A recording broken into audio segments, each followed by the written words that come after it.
Bonjour à tous et à toutes. Bienvenue pour ce 57e briefing. Alors, dans un format un peu différent aujourd'hui parce que notre président Emmanuel Kiday et notre directeur Pavel Chinsky ont repris leur bâton de pèlerin pour rencontrer les autorités russes et œuvrer à ce que les entreprises françaises restent dans des constitutions favorables ici. Et il rencontre en ce moment même le ministre Rechetnikov, donc ministre du Développement économique. Mais nous avons l'essentiel, c'est-à-dire nos deux experts qui vont nous parler, donc, comme d'habitude, des nouveautés économiques, politiques et diplomatiques. On a eu un week-end. Arnaud, que s'est-il passé ce week-end ? Merci, cher Gilles. Quelques nouvelles, effectivement, dans le domaine économique et politique. Quelques chiffres, quelques indicateurs, quelques tendances aussi. D'abord, un chiffre relatif au trafic aérien qui est en recul de 30% en Russie par rapport au mois d'avril 2021, qui lui-même, sans doute, était un mois assez bas, puisqu'on se souvient qu'il y avait le Covid et que les frontières n'étaient pas toutes ouvertes à l'époque. Donc, moins 30%, c'est significatif. Autre chiffre, les compagnies russes Aeroflot, qui desservaient 56 pays, n'en desservent plus que 13, selon les informations qui sont sorties ces derniers jours. Et il y a, de façon assez généralisée, une inquiétude sur ce qui pourrait se passer à l'automne, s'agissant de la maintenance. On évoque une possible cannibalisation des appareils à cet horizon-là. Donc, c'est un sujet réel en Russie. Autre sujet important, le rouble qui ne cesse de nous surprendre puisqu'aujourd'hui il a il était à 59 pour un euro, niveau inédit depuis 2015, à tel point, et on avait attiré l'attention de nos auditeurs il y a déjà plusieurs semaines de cela, à tel point que les autorités russes sont obligées désormais d'œuvrer pour affaiblir le rouble. Et la presse russe aujourd'hui se fait l'écho d'interventions indirectes de la Banque centrale, qui, vous savez, est sous sanction, donc qui œuvre de façon discrète, mais qui procéderait à des achats de devises pour entraver l'affermissement du rouble. Alors, le rouble fort, encore une fois, à court terme, ça peut être bénéfique en ce qui concerne l'inflation. On sait qu'il y a un sujet d'inflation réelle, l'inflation qui était à peu près à 17% en rythme annuel. Évidemment, un rouble plus fort permet de faire tomber un petit peu la température. En revanche, à moyen et long terme, un rouble trop fort est préjudiciable en ce qui concerne les recettes fiscales. Donc, on peut penser que, encore une fois, dans les semaines qui viennent, les autorités russes vont œuvrer. Elles pourraient, par exemple, et c'est discuté en ce moment, abaisser de 80 à 50% la norme de revente obligatoire des devises par les entreprises exportatrices. Donc, il y aurait plus de devises moins de devises qui seraient cédées à la bourse de Moscou, et donc le rouble devrait baisser un petit peu. Autre nouvelle économique, Avtovaz, ex-joyau de l'Empire Renault en Russie, qui a un nouveau dirigeant, la personne de Maxime Sokolov, qui a été ministre des Transports et qui récemment était vice-gouverneur de Saint-Pétersbourg. Dans le domaine politique maintenant, une nouvelle qui vient de tomber. Un nouveau ministre fédéral vient d'être nommé au poste de ministre des situations d'urgence, c'est-à-dire la sécurité civile russe, poste qui était vacant depuis près de 9 mois à la suite du décès tragique du détenteur de la charge, M. Zinevich. Et c'est M. Kourenkov, un parfait inconnu, qui est nommé inconnu sauf du président Poutine, c'est l'essentiel. Donc, il était l'un des aides de camp ces dernières années. Par ailleurs, le ministère russe de la Justice, comme de coutume, a allongé la liste des agents étrangers vendredi soir, en y incluant 2 personnes assez connues cette fois-ci, M. Khodorkovsky et Kasparov.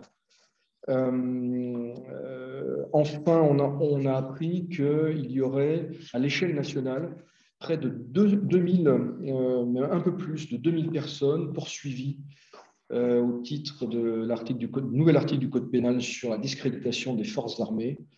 Donc 2029 poursuites lancées par la justice russe, avec certains cas assez emblématiques. L'un d'entre eux, et les plus récents, étant celui de Yuri Shevchuk, le fameux musicien de Saint-Pétersbourg. C'est comme ça qu'il s'était présenté à Vladimir Poutine lors d'un déjeuner, on s'en souvient. Et il est surtout l'une des figures du proue du rock'n'roll russe, du rock'n'roll de Saint-Pétersbourg. Il dirige le groupe VTT depuis une quarantaine d'années. Voilà, en bref, ce qu'on pouvait dire, cher Gilles, aujourd'hui. Merci beaucoup, Arnaud. Alors, on va tourner vers notre autre spécialiste, notre autre expert, Igor. Est-ce que tu as des choses intéressantes d'un point de vue diplomatique ce week-end?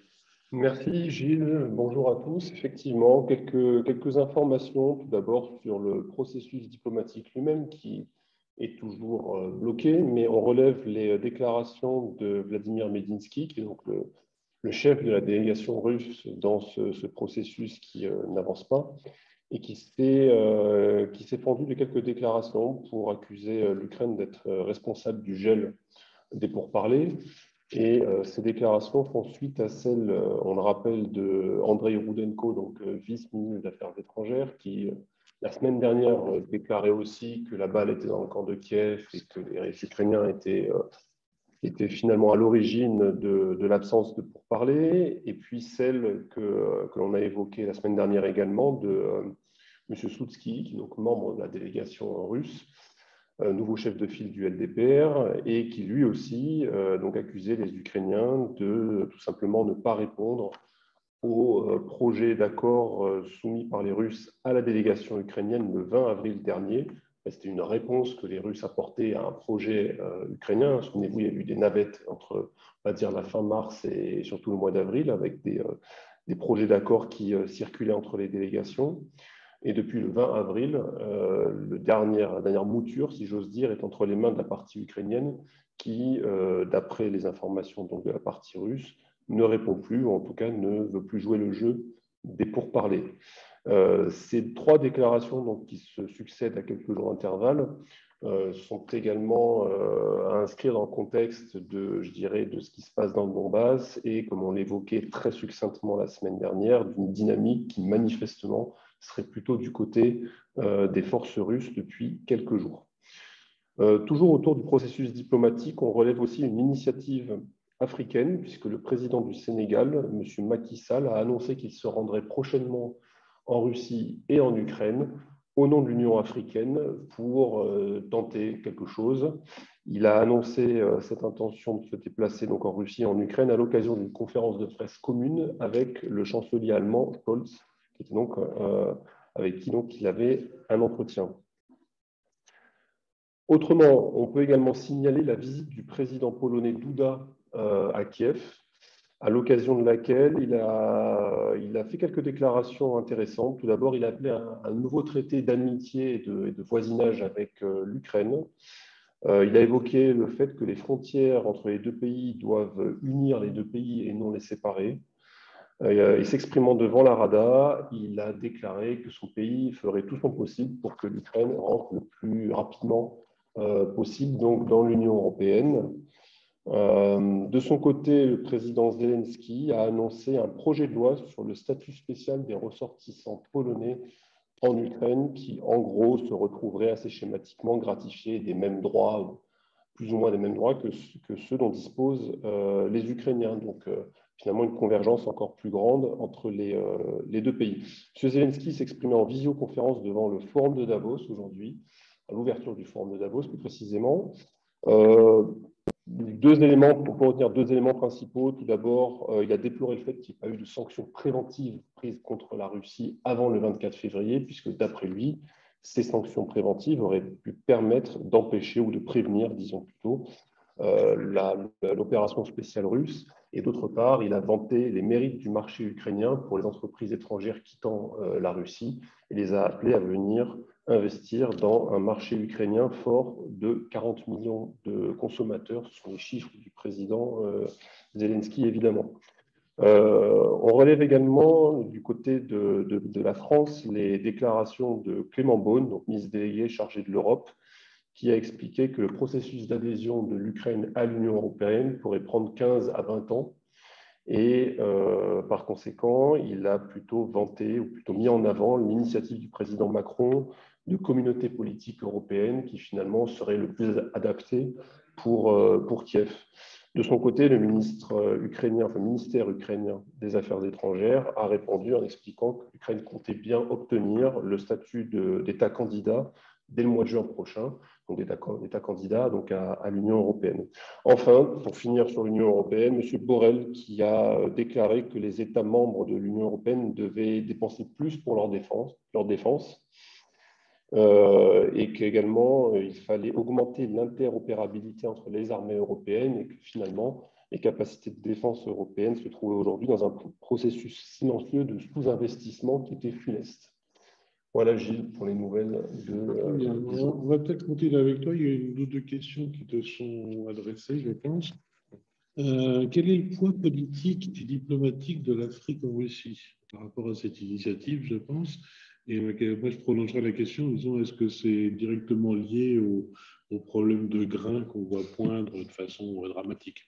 Oui, alors absolument. Alors, je vais rajouter deux éléments. Tout d'abord, Macky Sall répond là en fait à une invitation qui a été formulée officiellement par la Russie, qui avait finalement appelé l'Union africaine à éventuellement se rendre en Russie et donc pour discuter notamment des sujets, et j'en viens là à ton point, qui finalement concernent directement le continent, à savoir d'une part le prix de l'énergie, qui inquiète beaucoup les pays africains en général, et de deux, le prix des denrées. Et ça, ce sont deux éléments qui ont été mis en avant par Macky Sall, notamment dans sa conférence de presse et dans ses différentes déclarations, d'expliquer que ce sont là des sujets de première importance et de première préoccupation pour les pays africains.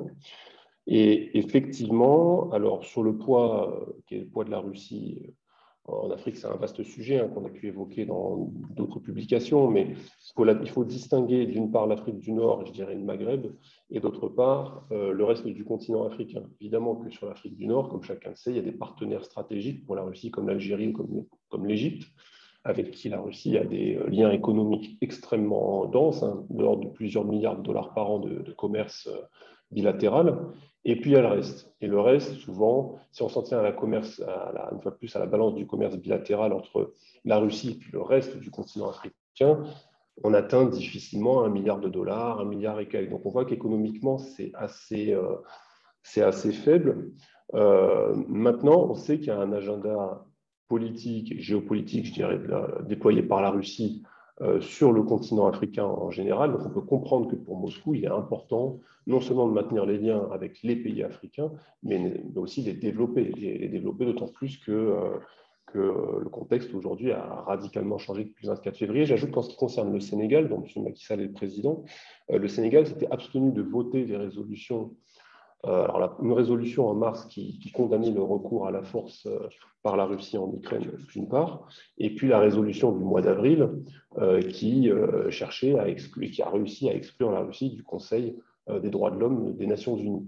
À l'occasion de ces deux votes, le Sénégal s'est abstenu. En revanche, il a voté pour la résolution du 24 mars qui appelait à un cessez-le-feu et condamnait les hostilités en Ukraine. Enfin, dernier élément pour compléter ma réponse, étant donné ce que j'ai dit sur le poids économique Russie-Afrique, je crois qu'en ce qui concerne l'Ukraine, évidemment, la relation économique est encore plus maigre entre l'Ukraine et, d'une manière générale, le continent africain. Sauf pour le grain.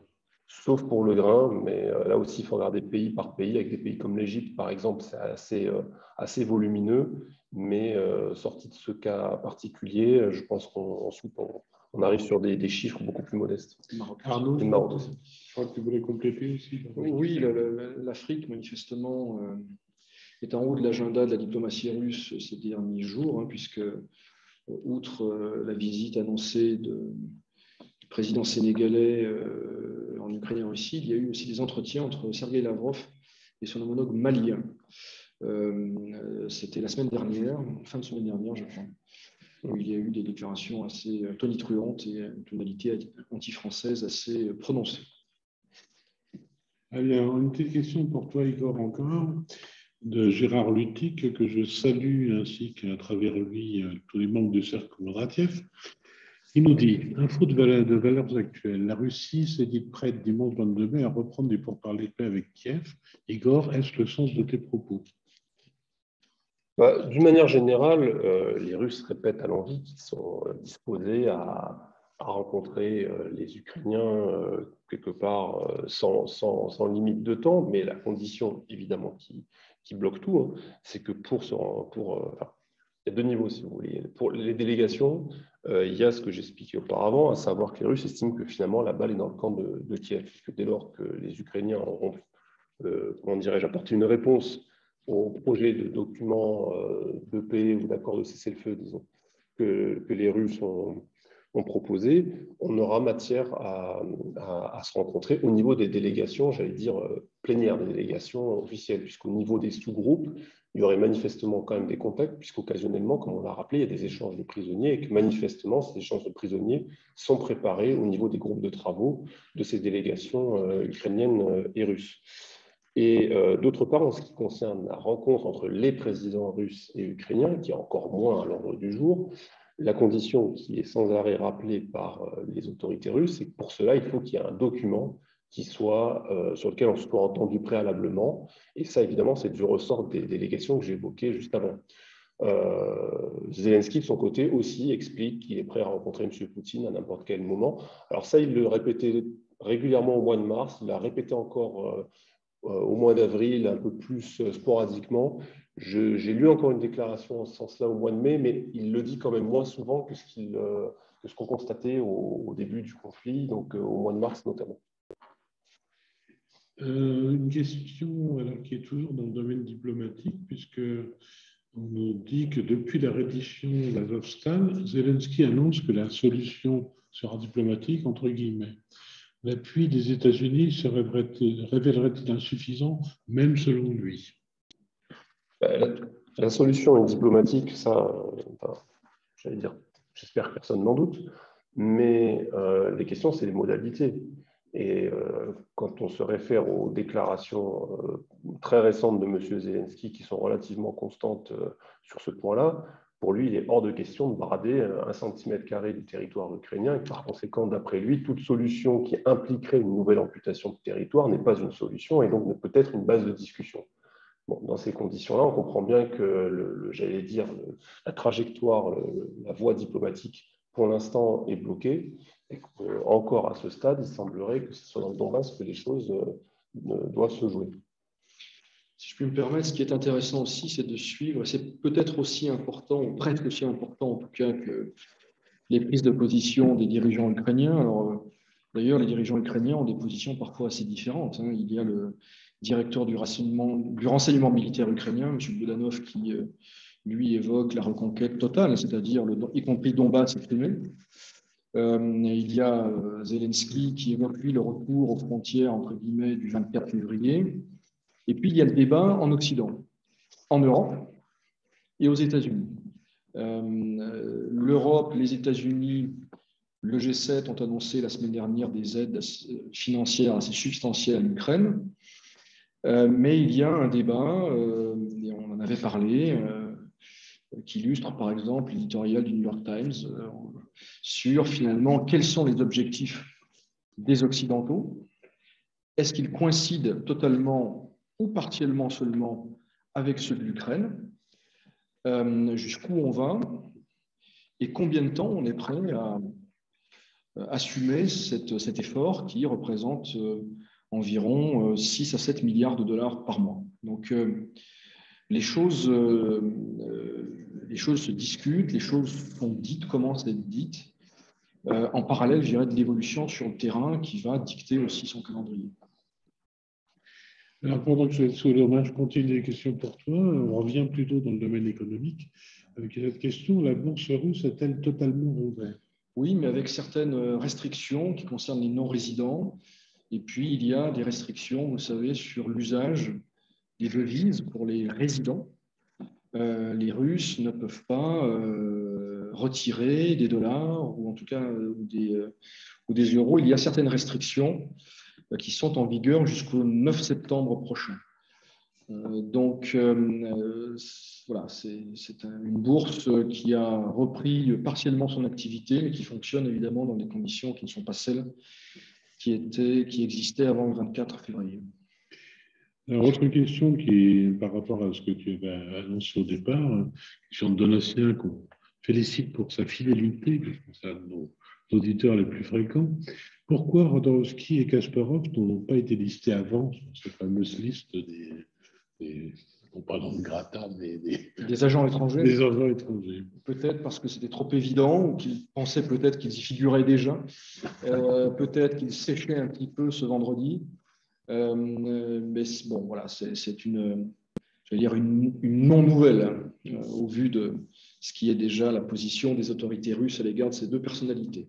Mais si je peux rajouter, c'est vrai que c'est vraiment très surprenant parce que quelqu'un comme Kasparov, par exemple, c'est quelqu'un qui fait le siège des congressmen et des sénateurs aux États-Unis depuis au moins 10 ans, si ce n'est pas plus, pour obtenir des sanctions sur la Russie, sur, par exemple, la loi Magnitsky. Il a activement contribué à l'adoption sous l'administration Obama, donc, de cette premier train de sanctions, alors qui est vraiment ridicule par rapport à ce qu'on connaît depuis, c'est incomparable, mais c'est quelqu'un qui faisait vraiment le siège du lobby, beaucoup de lobbying pour obtenir des sanctions contre la Russie dès la fin des années 2000 et début des années 2010. Donc c'est vraiment très surprenant, effectivement. Alors c'est un petit peu dans le même domaine. Bonjour, des nouvelles de la loi à venir pénalisant les individus appliquant les sanctions anti-russes? Non, pas de nouvelles. Il est possible que Emmanuel et Pavel en discutent en ce moment même, mais l'impression qui prévaut, c'est qu'ils ont levé le pied. Alors, je ne dis pas que le projet est enterré, mais la Douma, l'administration présidentielle, le gouvernement n'étaient pas sur la même ligne, manifestement. Et dans ces cas-là, on refait un tour, plusieurs tours. Et donc, en l'occurrence, c'est plutôt bon signe. En tout cas, il est peu probable que la première mouture qui avait suscité un émoi justifié soit celle qui aboutisse, si tant est qu'un texte doive être adopté. Alors,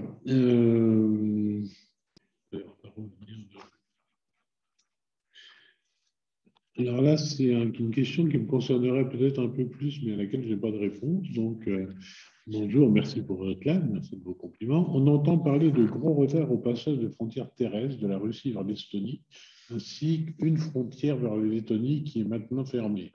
En savez-vous quelque chose? Alors, en réalité, non, je ne sais pas, mais on va se renseigner, on vous en parlera mercredi éventuellement. On a quelques informations, mais je ne crois pas. Alors,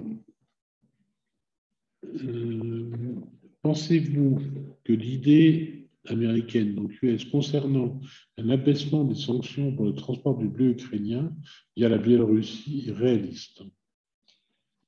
Alors, ça fait partie des sujets qui a sans doute été discuté, Igor l'évoquait la semaine dernière par le secrétaire général de l'ONU lors de sa visite à Moscou, une visite discrète mais féconde apparemment. Bon, c'est un sujet qui suscite beaucoup d'inquiétudes, on l'a dit, au Moyen-Orient, en Afrique. Et c'est surtout un vrai levier pour la Russie. Le blocus naval de l'Ukraine, même si on sait que de petits volumes de blé ukrainien sortent via le Danube et via ensuite la mer Noire à travers la Roumanie, c'est un sujet. Et c'est un levier pour la Russie. De façon très surprenante et étonnamment explicite, un haut diplomate russe la semaine dernière, M. Rudenko, qui dirige le département de la CEI au ministère des Affaires étrangères, a lié la question du déblocage des ports ukrainiens, c'est-à-dire Odessa et Nikolaïev en gros, et celle de la levée des sanctions contre la Russie. C'est tout à fait surprenant et je n'ai pas vu cette position reprise ailleurs, mais à mon avis, c'est un élément du débat. Ce qui me fait dire aussi, c'est une vue très personnelle, que les Russes n'ont aucunement l'intention de négocier leur retrait de Kherson. Éventuellement, ce qui est négociable du point de vue russe, c'est Odessa, mais pas le reste. Alors, via la Biélorussie, d'abord, la Biélorussie, ce n'est pas forcément une porte de sortie très praticable. Il y a peu de chemin de fer, il y a peu d'infrastructures. Si ça doit sortir, c'est plutôt par la Pologne, par les pays de l'Union européenne. Mais encore une fois, les autres, ce sera du terrestre, du ferroviaire, beaucoup plus cher que, évidemment, de le charger sur des cargos à Odessa. Or, on sait que le facteur prix est probablement important pour les acheteurs, qui ne sont pas forcément des pays très riches. Donc, encore une fois, certains volumes peuvent, on imagine, sortir d'Ukraine. Dans quelle mesure ça résout le problème? C'est une vraie question. Et à quelle échéance? À quelle échéance et à quel prix?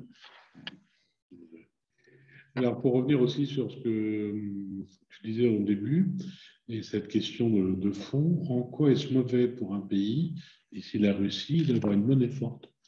C'est pas mauvais en soi. Avoir une monnaie forte, actuellement pour la Russie, je l'ai dit, c'est plutôt bon sur le front de l'inflation. C'est-à-dire que la Russie n'importe pas d'inflation actuellement avec un rouble aussi fort.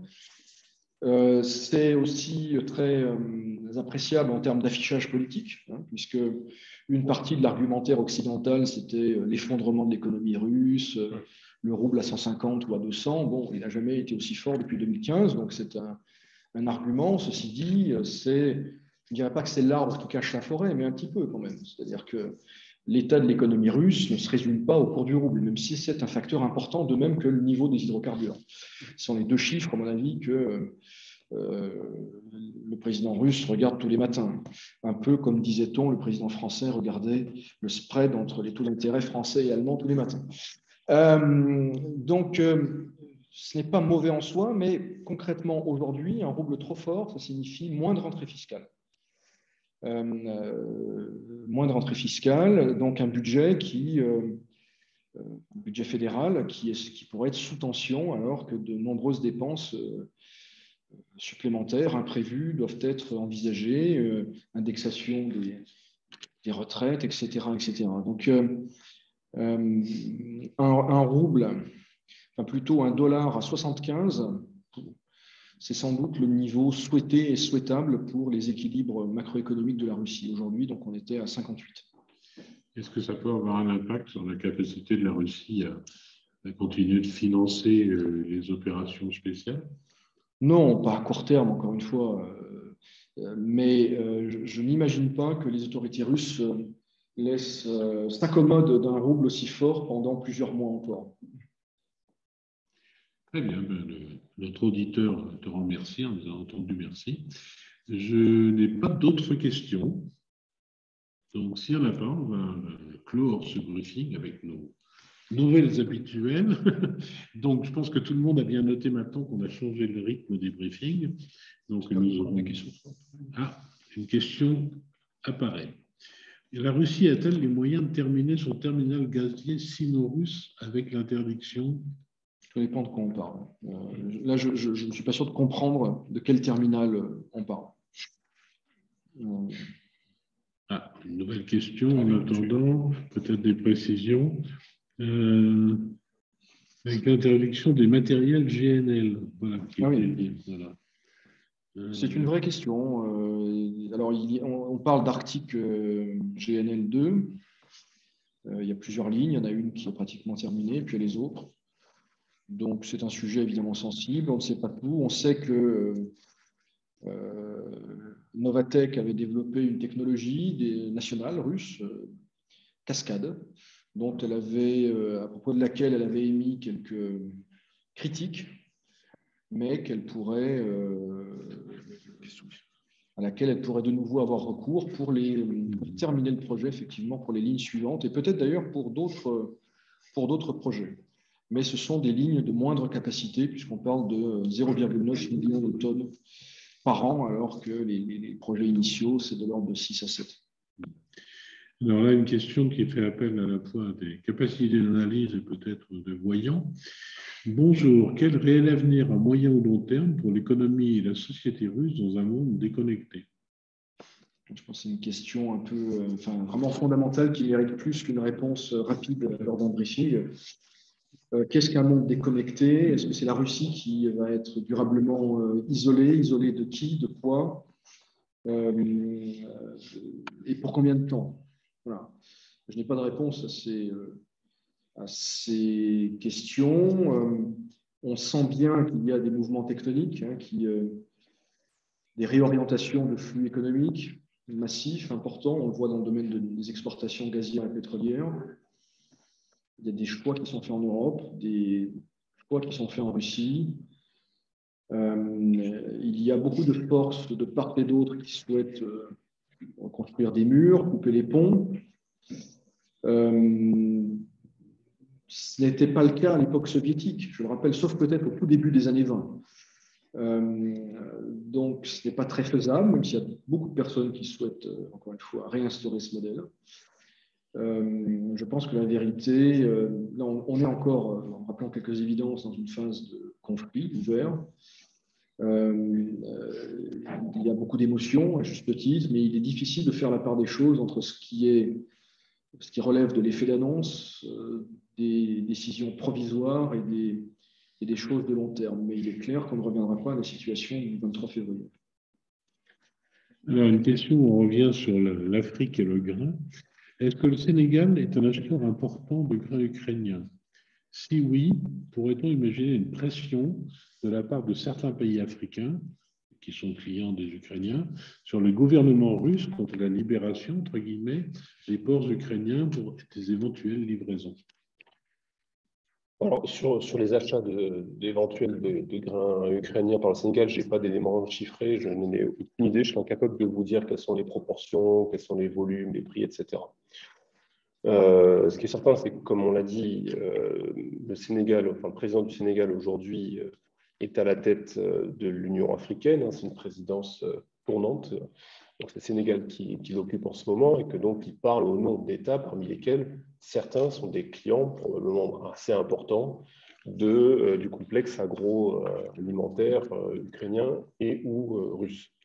Donc c'est au nom de ces personnes qu'il va parler, mais au-delà du grain, il y a aussi la question du prix de l'énergie qui est liée aussi à ce qu'on sait, hein, les paquets de sanctions, etc. Donc il y a évidemment la problématique, j'allais dire, du conflit lui-même et donc ce qui était fait allusion dans la question, donc des ports, etc., qu'on a évoqué, mais aussi évidemment des sanctions et de leur impact sur le prix de l'énergie, sur les tensions d'approvisionnement, etc., sur la moindre disponibilité du pétrole, puisque le pétrole russe, en tout cas, est sanctionné, pour ces pays-là. Donc, en réalité, ce sont des problématiques qui sont interconnectées. Et je relève que cette proposition, enfin cette annonce plutôt de visite est faite pendant la conférence de presse, comme j'ai dit, avec le chancelier Scholz.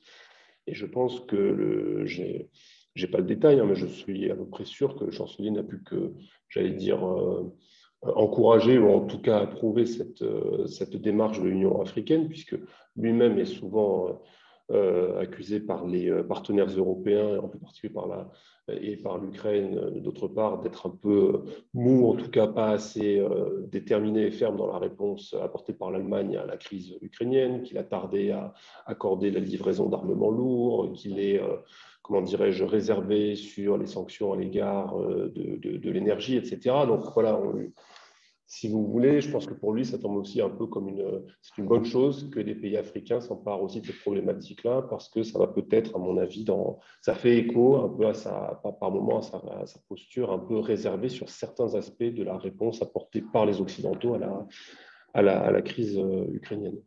Et accessoirement, Scholz envisage d'acheter du gaz au Sénégal, du GNL. Alors, je pense que c'est pour toi, Igor.